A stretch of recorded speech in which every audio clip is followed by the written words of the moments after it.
presenter in this session. We're going to keep our eyes up at the presenter for the entire presentation.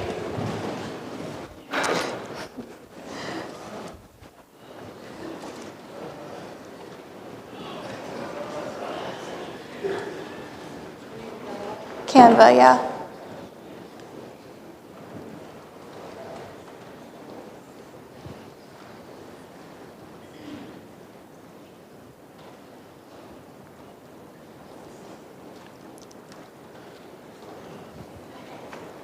Please welcome Lily.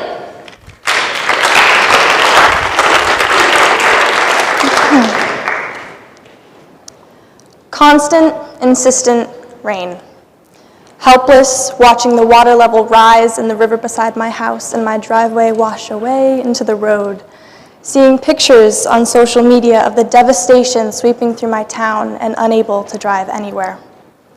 After being trapped from the flooding this past summer, I found myself stressed to hear the rain as I drove over bridges and roads that had collapsed just months before. I wondered if others in my surrounding community felt the same way, if they too became frightened or anxious when the rain returned. This curiosity and concern for other Vermont residents impacted by the flood sparked my topic of research: the mental health impacts of extreme weather events, in particular, the Vermont floods of 2023 and 2024.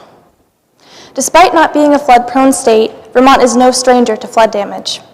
When Tropical Storm Irene swept across the East Coast, the floodwaters damaged homes, roads, bridges, and railway lines in the small northern state.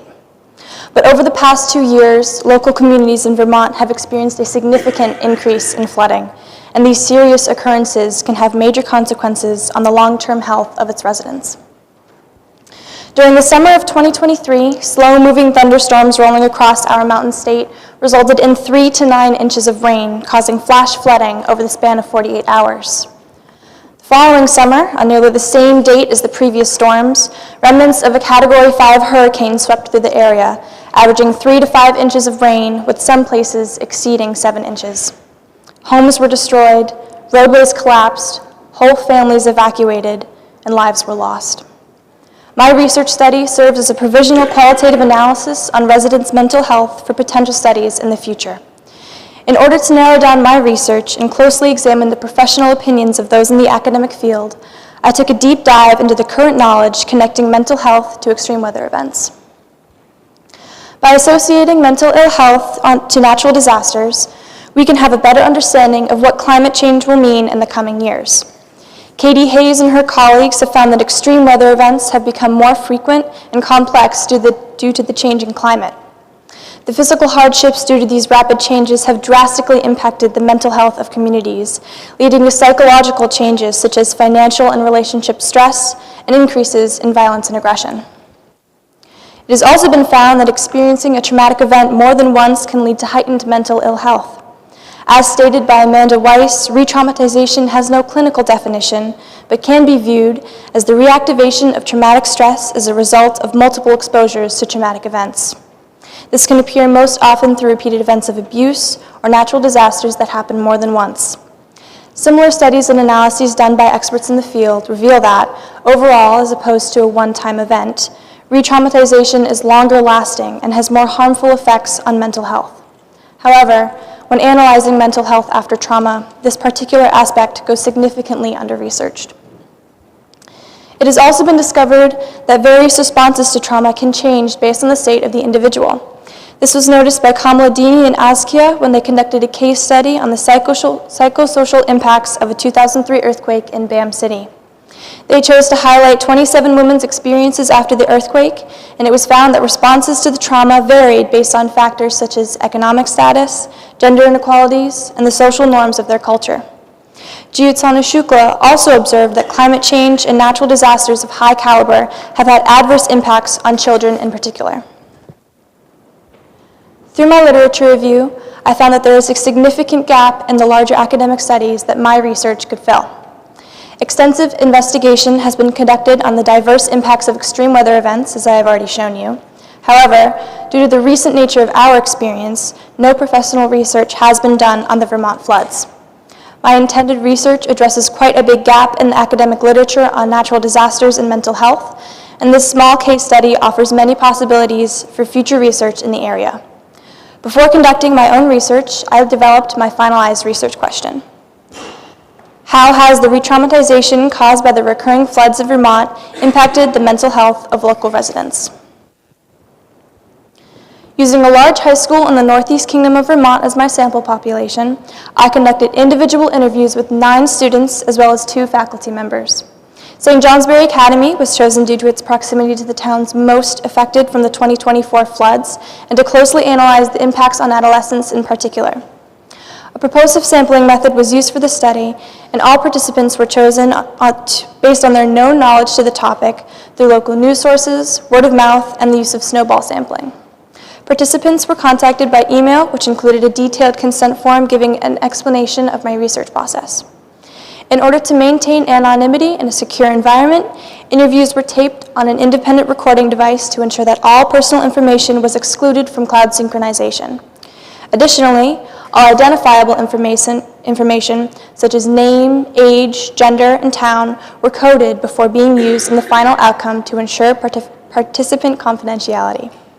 At the end of each interview, participants were also asked to complete a PCL-5 index, which is a 20-item questionnaire developed by the National Center for PTSD, which measures symptoms of post-traumatic stress disorder that an individual may find in the aftermath of trauma. The semi-structured interviews took around 10 minutes to complete on average and were composed of set quantitative or measurable questions, as well as qualitative or open-ended questions. Categorization and analysis of the data was based on responses to these questions. For the purpose of data collection and analysis, I closely examined a study done by Hannah Pazdurka on adolescents in the aftermath of a Canadian wildfire. She worked to measure symptoms such as anxiety, depression, and PTSD in adolescents and examined different approaches to future research practices for re-traumatization and natural disasters.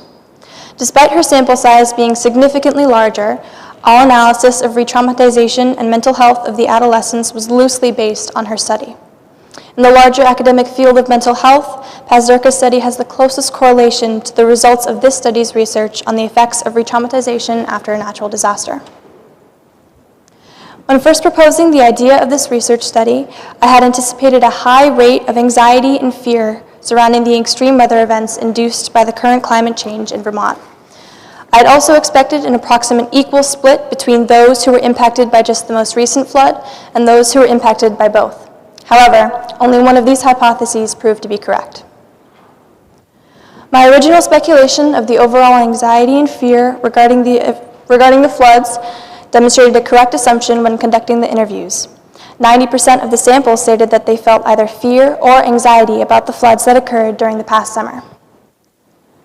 However, I found there to be disparities between the populations of those who experienced both floods rather than just in 2024.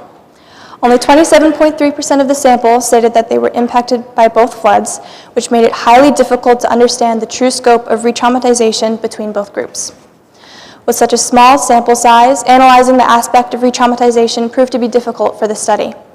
When conducting the interviews, I found that the significant skew in the data would hinder my ability to fully answer my original research question.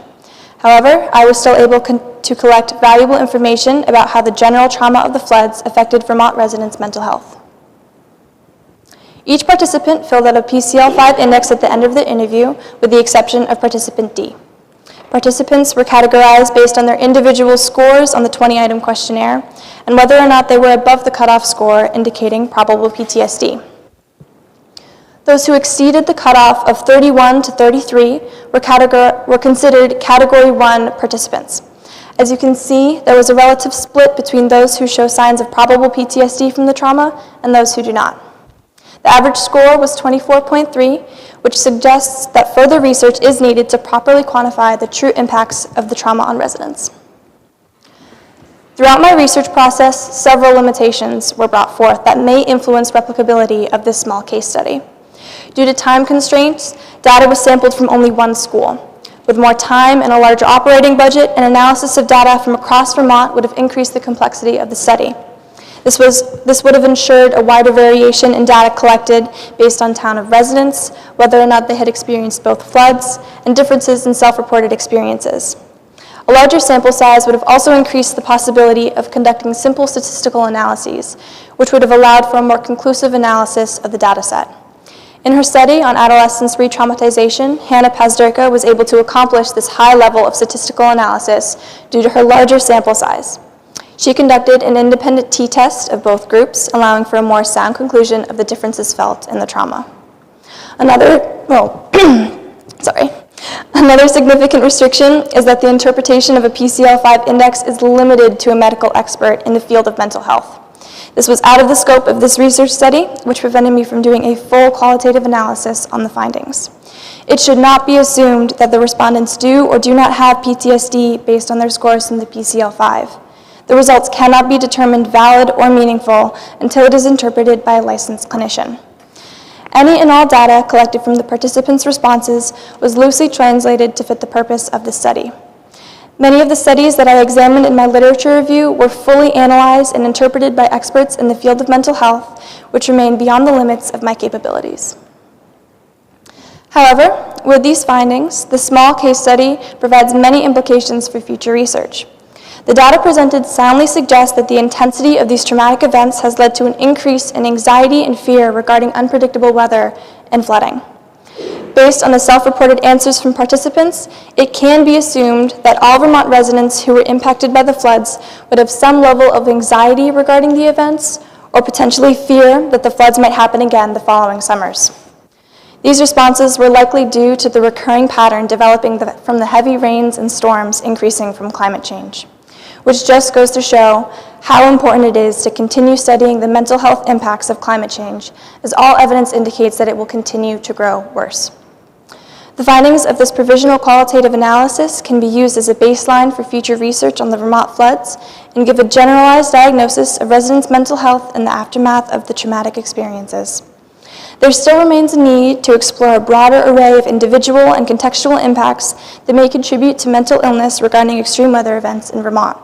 But the future re-traumatization of these events are an underlying and often unrecognized vulnerability that needs to be discussed in both the larger academic literature of mental health and in the small communities directly impacted. Here are my sources, and thank you.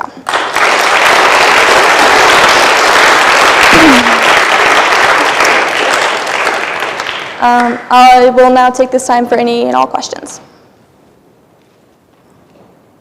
Yeah. Thank you.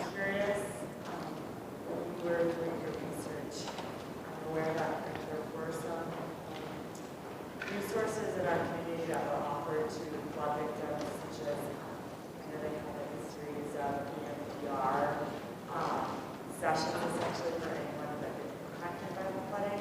Did you connect with were you able to make those connections in your research, or were you more just kind of focusing on looking at the high school age population? Yeah, so I was more focused on adolescents' experiences, while I know that many others were impacted by the floods across the entire state and that there are resources available. I didn't really focus on that in my research. However, I did come across it briefly in Vermont Public interviews and interviews with actual residents who were impacted by the floods. They were provided resources to help them with that.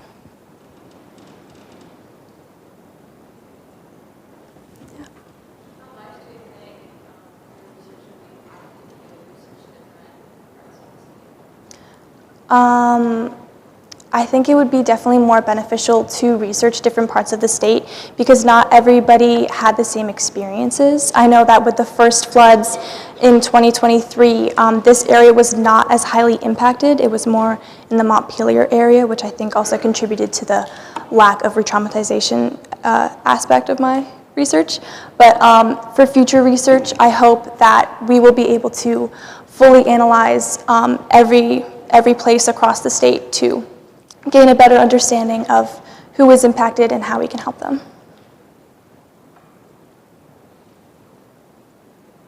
Yeah. Do you think there are ways that the people that live here can be supported during the floods and not just mentally help? Yes. I did some research on Tropical Storm Irene, and I found that some laws and policies were changed to help the more physical aspects of the flood damage, like things being destroyed, infrastructure and stuff like that. And I know that there are resources out there to help Vermont residents dealing with mental ill health during the floods. However, that wasn't really a part of my research, so I don't know too much about that. But I think we can definitely focus more on actual prevention rather than helping in the aftermath.